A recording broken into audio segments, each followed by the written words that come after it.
सबको जय मसीह की। हम प्रभु यीशु मसीह को धन्यवाद देना चाहते हैं कि उसने हमको अभी तक सही सलामती से रखा है। उसका अनुग्रह हम सब पर हुआ है और हम इस जीतों की दुनिया में पाए जाते हैं।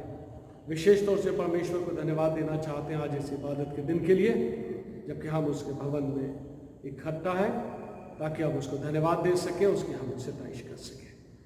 आइए अपनी इबादत को आगे बढ़ाते हुए हम सब मिलकर गीत गाएंगे।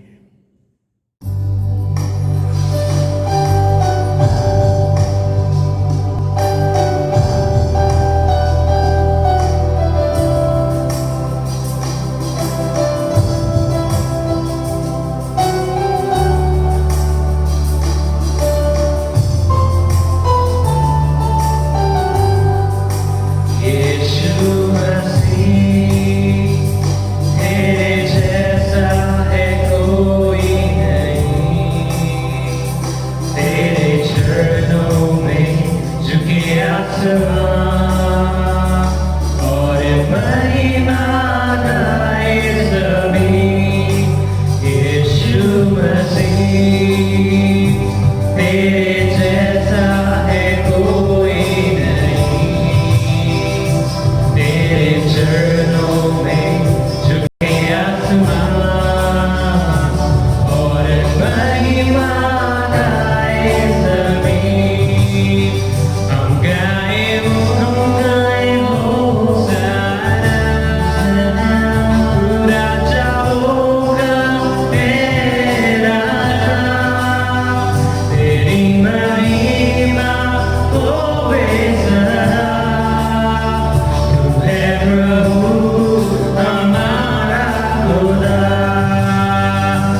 परमेश्वर को धन्यवाद देना चाहते हैं अपने लीडर मिस्टर अर्जुन सिंह के लिए।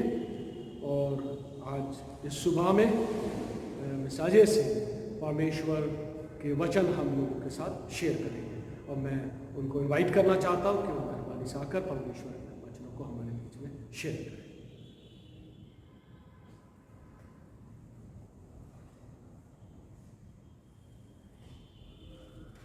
परमेश्वर के वचन में से मेरे साथ पढ़ने के लिए निकाल ले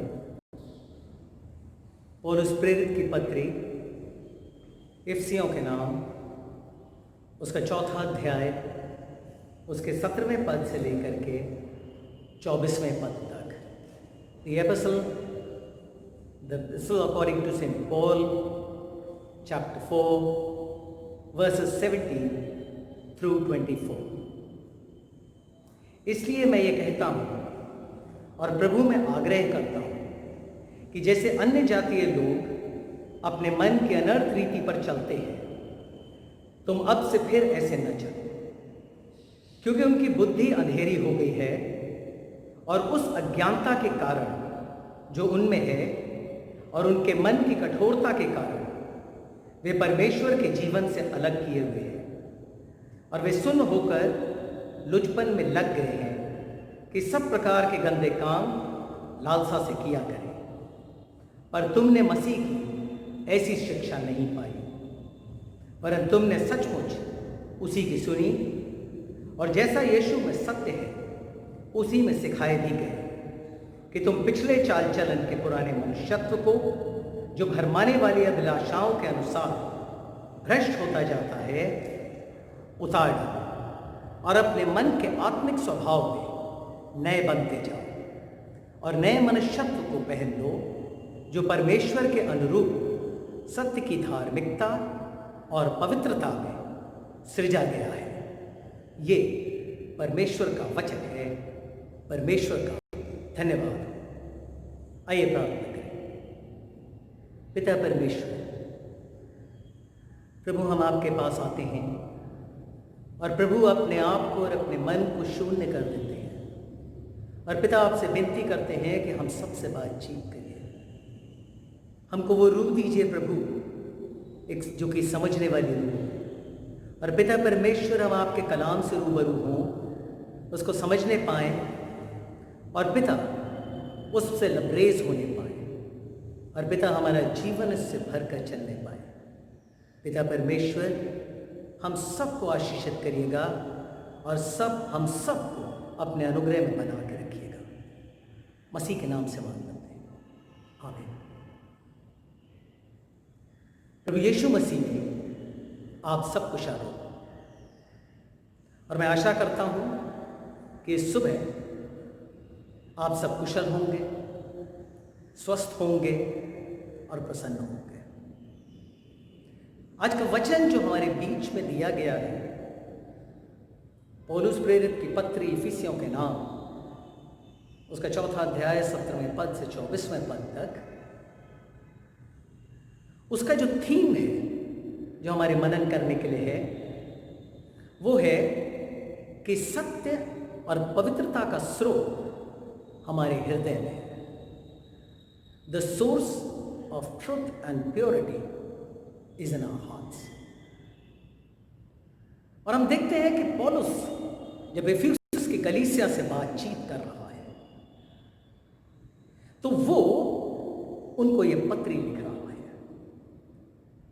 और ये पत्री एक बहुत खूबसूरत माला की तरह है जिसमें कि पॉल की डॉक्ट्रिन्स मोती की तरह पिरोई हुई है और जो धागा चलता है वो पूरी एपिसल में हमको दिखता है। इफिसुस की पत्री पहले अध्याय से 3रे अध्याय तक पॉल बताता है कि कैसे परमेश्वर ने उन सबको बदला और उसने उनको बदला है उनकी भलाई के लिए, उनके भले के लिए और अपनी महिमा के लिए।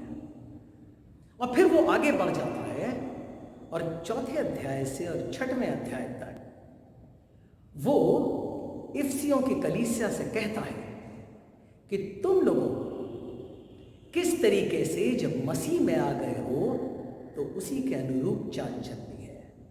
Walk according to the calling that you have been called for. और पॉल इस चौथे अध्याय के 17वें पद से अपने आर्ग्यूमेंट को शुरू करता है। यहां पे वो ये कहता है कि तुम सब अन्य जातीय लोगों की समान चाल मत चलो।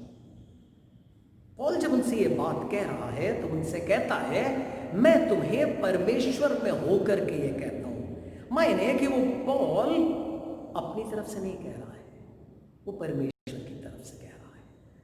और ये बात वो इसलिए कह रहा है क्योंकि पॉल इफिसुस की कलीसिया को जानता है। ये पत्री लिखने के पहले कई वर्ष तक पॉल ने इफिसुस की कलीसिया को पास्टर किया था और वो जानता है कि इफिसुस की कलीसिया कहां से आई है।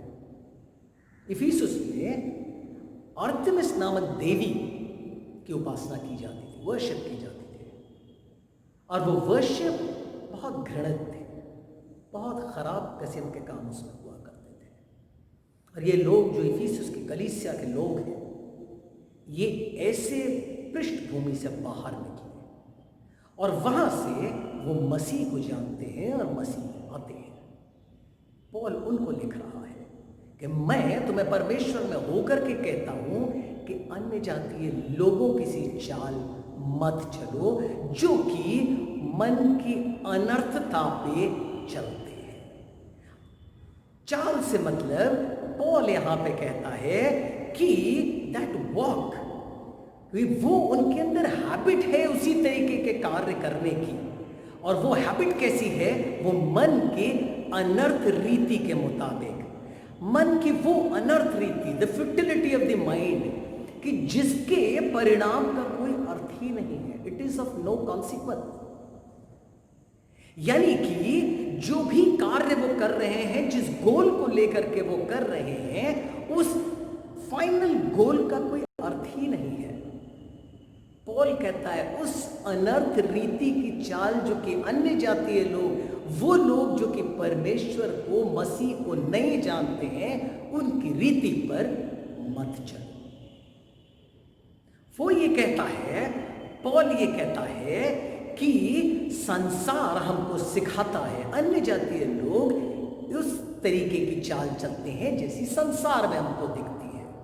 वो मन की बातों को मानते हैं, वो पैसा जानते हैं, धन, संपत्ति, शरीर की लालसाओं। इससे पहले भी पॉल जब अपना 2nd चैप्टर लिख रहा है तो वो 3rd वर्स में लिखता है, बहुत ग्राफिकली वो बताता है 3rd वर्स में कि कौन कौन सी वो बुराइयां हैं, वो रीतियां हैं जिस पे कि अन्य जाति चलते हैं। 2nd चैप्टर उसका 3rd वर्स, इनमें हम भी सब के सब पहले अपने शरीर की लालसाओं में दिन बिताते थे और शरीर और मन की इच्छाएं पूरी करते थे और अन्य लोगों के समान स्वभाव ही से क्रोध की संतान थे। हम लोग सब मन की अभिलाषाओं, शरीर की अभिलाषाओं, इन पे अपने जीवन को व्यतीत कर रहे थे। और वो कहता है कि अब तुमको ये शोभा नहीं देता कि तुम इस अनर्थ रीति पे चलो। अगर हम पीछे गॉस्पेल्स में देखें तो हमें बहुत खूबसूरत दृष्टांत दिखाई देता है। लूका रचित सुसमाचार के 12वें अध्याय में जिक्र आता है कि एक मनुष्य था, उसने सारे यत्न करे और ये प्रयास किया कि उसकी फसल बहुत अच्छी हो जाए, और फसल बहुत अच्छी हो जाती है। और वो उसको देखता है और वो जान लेता है कि मेरे भंडारों में वो समाएगी नहीं। वो अपने भंडार गृहों को तोड़ देता है और तुड़वा करके उनको बड़ा कराता है और उसमें वो अनाज भरवा देता है। जब वो अनाज उसमें भरवा देता है तब वो शाम को देखता है और खुश होता है और अपने कहता है, ए जान, तू खुश हो, चैन की सांस ले, खा पी और ऐश कर। क्यों? क्योंकि उसने जो जो प्रयास किए थे उसका फल उसको अच्छा मिला, जैसा कि संसार की रीति के अनुसार वो समझता था। अफसोस, परमेश्वर उससे क्या कहता है? उससे कहता है, हे मूर्ख, तेरी जान तो तुझसे आज ही ले ली जाएगी, तेरे प्राण तुझसे आज ही ले लिए जाएंगे। क्या फायदा? क्या फायदा कि दुनिया की सारा वैभव, सारी धन संपत्ति एक मनुष्य को मिल जाए और वो अपने प्राण खो दे, उसकी आत्मा न बच पाए। मन की अनर्थ रीति पर वो जो कार्य हुए उसका कोई अर्थ नहीं, वो अर्थहीन थे। क्यों? क्योंकि जो ये सांसारिक रीति है वो हमें परमेश्वर से दूर करती है। वो इफिसुस की कलीसिया को समझा रहा है कि जो ये तुम्हारा चाल चलन है ये तुम्हें परमेश्वर की संगति से दूर कर देगा।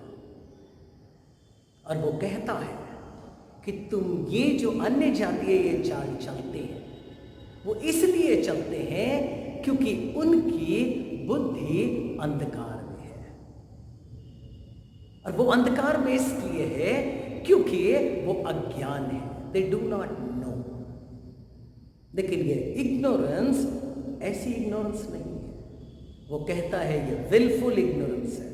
और हम अपने चैप्टर के थीम पे आते हैं। वो ये कहता है तुम लोग अपने हृदयों को कठोर मत करो, do not harden your hearts.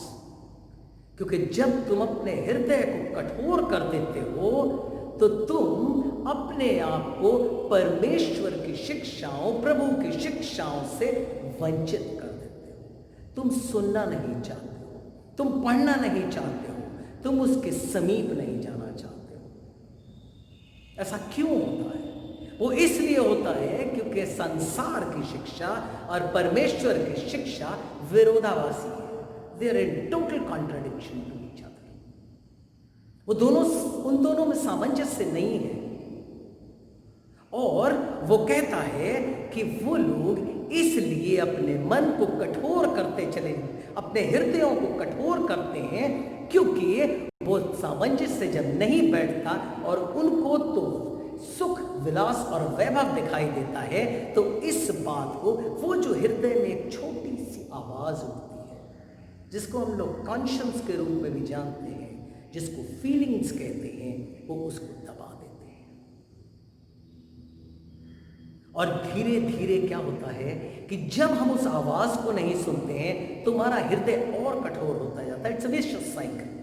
वो हृदय और कठोर होता चला जाता है और वो कठोर होने से सोचने और समझने की शक्ति ही इस तरफ जाती ही नहीं और प्रवृत्ति सुन्न होती चली जाती है।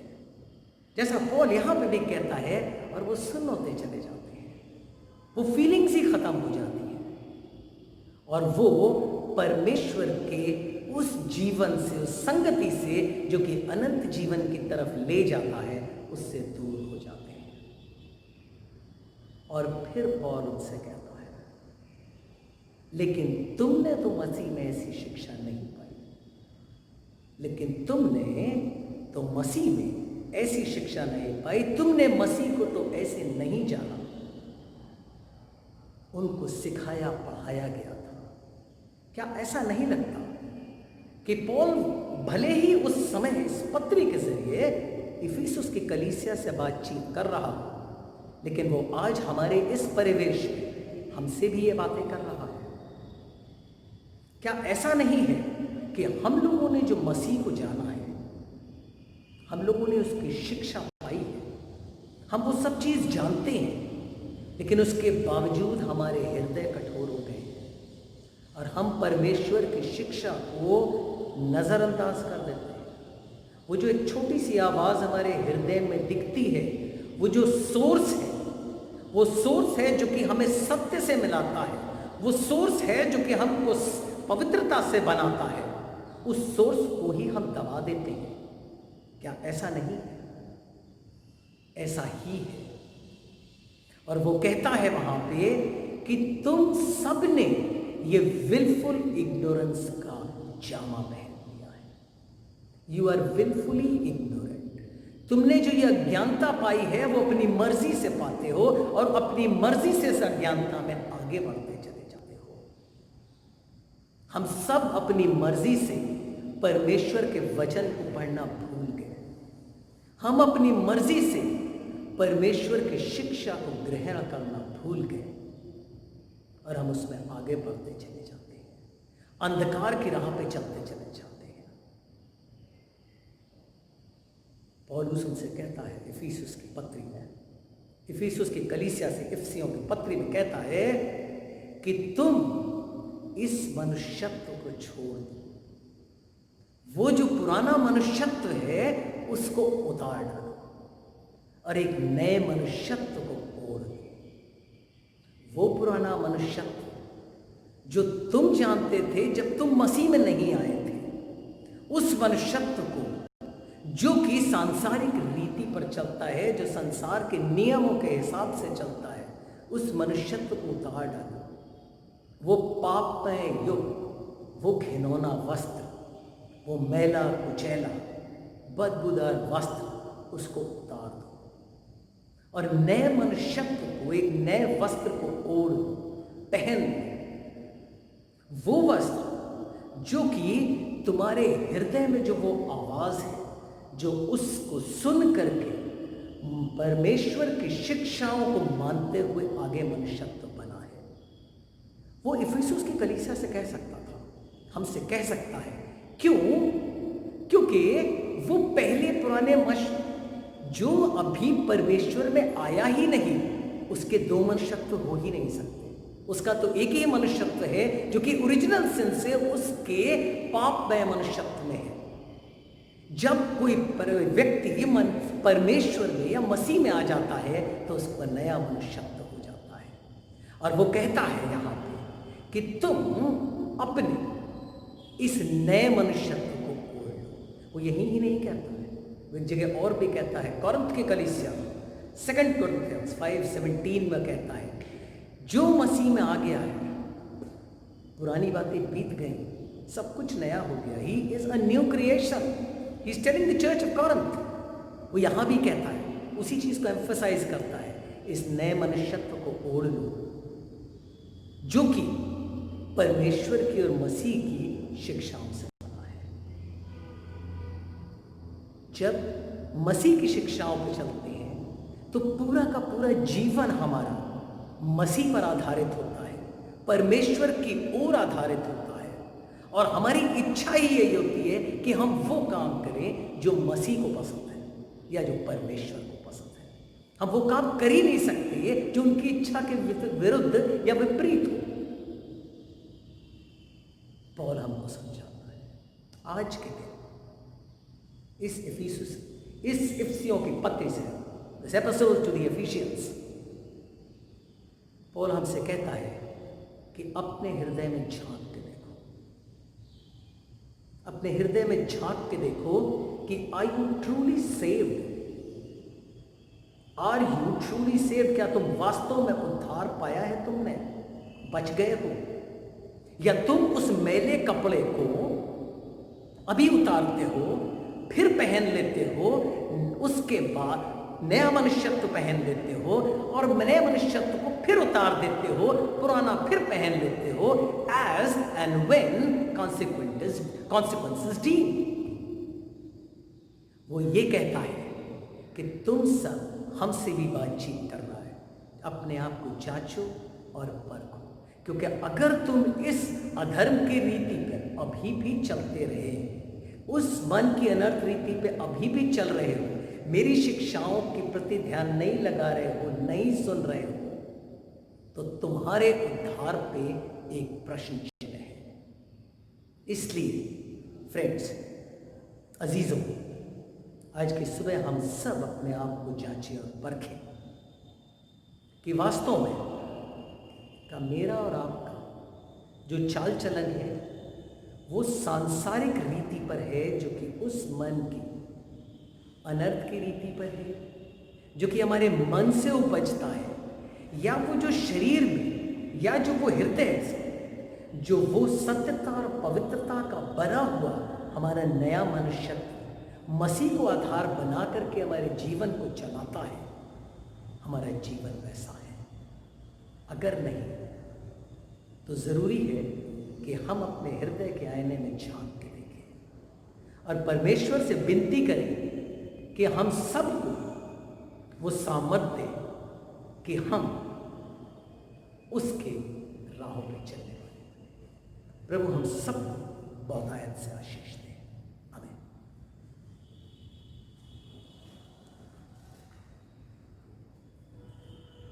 हम परमेश्वर को धन्यवाद देना चाहते हैं आज के वचनों के लिए जो कि परमेश्वर ने अपने बंदे के थ्रू हम सबके बीच में बोए हैं। काश के वचन हम सबकी ज़िंदगियों में कई गुना फल पाए। आइए हम सब अपने सरों को प्रार्थना में झुकाएंगे, प्रार्थना करें। सर्वशक्तिमान पिता परमेश्वर, हम आपको हृदय से धन्यवाद देना चाहते हैं हर एक अच्छी गिफ्ट के लिए जो हमें आपकी ओर से मिलती है। हम आपको हृदय से धन्यवाद देना चाहते हैं इस खूबसूरत जीवन के लिए जो आपने हम सबको दिया है, और विशेष तौर से धन्यवाद देते हैं परमेश्वर हम उस नई ज़िंदगी के लिए जो हमें हमारे उद्धारकर्ता प्रभु यीशु मसीह में मिली है। होने दीजिए परमेश्वर, हम दिन प्रतिदिन परमेश्वर प्रभु यीशु मसीह में और भी मजबूत होते चले जाएं, और परमेश्वर हमारी ज़िंदगियां बदली जाएं, और हम सब आपकी महिमा के लिए इस्तेमाल होते रहें। हम प्रभु जी आपको हृदय से धन्यवाद देना चाहते हैं आज के वचनों के लिए जो कि हमारे बीच में बोया गया है। काश के वचन हम सबकी ज़िंदगियों में कई गुना फल लाए। प्रभु जी हम आपसे प्रार्थना करना चाहते हैं कि आप हम सब पर अपना अनुग्रह का हाथ बनाएं, हम सब की गुनाहों खताओं को माफ़ करें, और परमेश्वर हमको एक नया इंसान बनाए। और होने दीजिए परमेश्वर हमारे सब पुराने पाप क्षमा किए जाए, और प्रभु जी हमें अपनी सामर्थ दें ताकि हम अपनी ज़िंदगी में कोई भी गुनाह ना करें, बल्कि आपकी अगुवाई में होते हुए अपनी ज़िंदगी में आगे बढ़ते रहें, और हमारे इन जीवनों से आपके नाम को महिमा करें। हम आपसे प्रार्थना करना चाहते हैं अपने पूरे क्राइस्ट चर्च परिवार पर के लिए। हमारे इस परिवार पर आपका अनुग्रह का हाथ बना रहे। हमारे इस परिवार में जो लोग बीमार हैं, दुख और तकलीफ़ में हैं, आप उनकी सुधि लें और उनको चंगाई बख्शें। जो परमेश्वर हमारे बच्चे बेरोज़गार हैं उनको रोज़गार उपलब्ध कराएं, और प्रभु जी जो बच्चे पढ़ते लिखते हैं उनकी पढ़ाई लिखाई में उनको ब्लेस करें। हमारे बुज़ुर्गों पर आपकी विशेष अनुग्रह का हाथ बना रहे। और प्रार्थना करना चाहते हैं प्रभु जी जबकि ये बहुत बड़ी महामारी हमारे संसार में फैली हुई है, आपसे प्रार्थना करना चाहते हैं कि आप इंटरवीन करें इस दुनिया पर। प्रभु जी आप अपनी दया का, अपने अनुग्रह का हाथ बढ़ाएं, और परमेश्वर इस बीमारी को जल्द से जल्द परमेश्वर ख़त्म करें, ताकि प्रभु जी लोग एक नॉर्मल जीवन व्यतीत कर सकें। जो लोग इस बीमारी से पीड़ित हैं उनके लिए प्रार्थना है प्रभु जी कि आप उन पर अपना अनुग्रह का हाथ बनाएं और उनको चंगाई बख्शें। प्रार्थना करना चाहते हैं उन सब doctors, sisters, nurses, health workers के लिए जो कि प्रभु जी इस बीमारी में लोगों की देखभाल कर रहे हैं। प्रभु जी आप उन पर अपने विशेष अनुग्रह का हाथ बनाएं, उनको इस बीमारी के इन्फेक्शन से बचाएं, उनको अपनी सामर्थ दें, ताकि परमेश्वर वो अपनी इस बड़ी जिम्मेदारी को आपकी अगुवाई में होते हुए पूरा करते रहें, और प्रभु जी आपके हाथों में सेफ रहें। हम प्रभु जी आपसे प्रार्थना करना चाहते हैं जबकि पूरे विश्व भर में कोशिशें हो रही हैं इस बीमारी के लिए वैक्सीन बन सके। हम प्रार्थना करना चाहते हैं हर एक साइंटिस्ट्स के लिए, हर एक डॉक्टर के लिए, रिसर्चर्स के लिए जो कि परमेश्वर बहुत मेहनत कर रहे हैं ताकि वैक्सीन तैयार हो सके। प्रभु जी आप उनको अपनी विजडम करा दें ताकि जल्द से जल्द वो वैक्सीन बना सके और बहुत से लोगों की जान बचाई जा सके, और इस बीमारी को और भी ज़्यादा स्प्रेड होने से बचाया जा सके। प्रभु जी आप सब पर अपना अनुग्रह का हाथ बनाएं।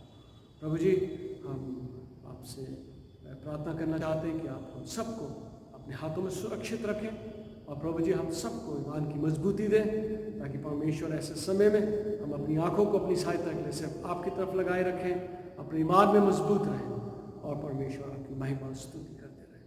ये बात फिर से प्रभु जी हम सब अपने आप को आपके सामर्थ्य हाथों में सौंपते हैं, सब आदर और महिमा आपको देते हैं, और इस प्रार्थना को अपने उद्धार करते प्रभु यीशु क्रिस्त के नाम से मांग लेते हैं, आमीन। आए हमारे बाप जो आसमान पर है, नाम पाक माना जाए। बादशाह मजीद जैसे आसमान में कोई रोटी है, ज़मीन पर हमारी रोज़ की रोटी आज आप दीजिए। हमारे अपराधों को क्षमा करें जैसे हमने अपने अपराधियों को क्षमा किया है। अब परीक्षा में बुराई से बचा दें कि राज्य, पराक्रम और महिमा अब और सर्वदा आपका है। आमीन। हमारे प्रभु यीशु क्रिस्त का अनुग्रह, परमेश्वर पिता का प्रेम और पवित्र आत्मा की सहभागिता अब से लेकर हमेशा सबके साथ, सब विश्वासियों के साथ होती रहे।